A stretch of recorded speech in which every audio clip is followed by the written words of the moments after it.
बारिश की धुन में प्रेम। एक शाम की बारिश में जब अथर्व एक कैफे में बैठा था, तभी माया वहां आती है और उनकी जिंदगी बदलती है। माया पूरी तरह भीग चुकी थी, लेकिन उसके चेहरे पर एक प्यारी सी झुंझलाहट थी। अथर्व को वह पहली नजर में ही पसंद आ गई।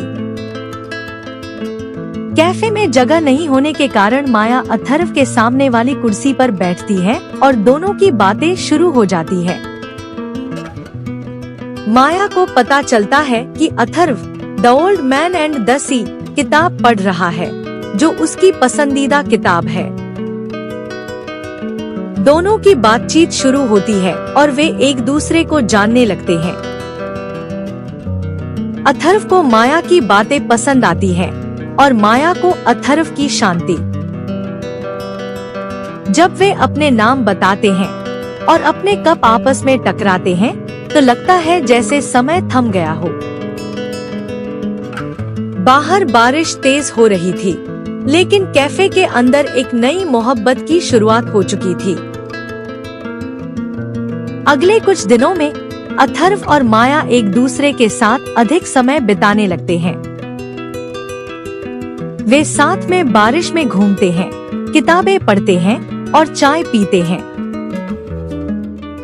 अथर्व माया को अपने दोस्तों से मिलवाता है और माया अथर्व को अपने परिवार से मिलवाती है।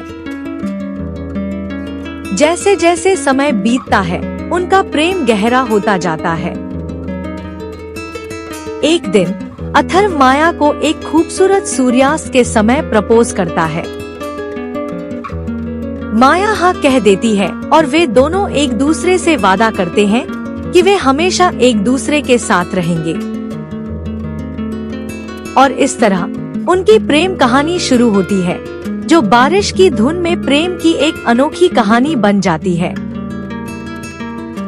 अथर्व और माया की प्रेम कहानी एक दूसरे के साथ बिताए गए पलों को याद दिलाती है।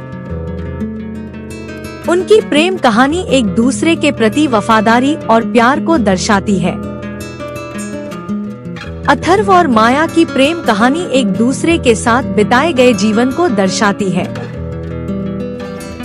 उनकी प्रेम कहानी एक दूसरे के प्रति समर्पण और प्यार को दर्शाती है।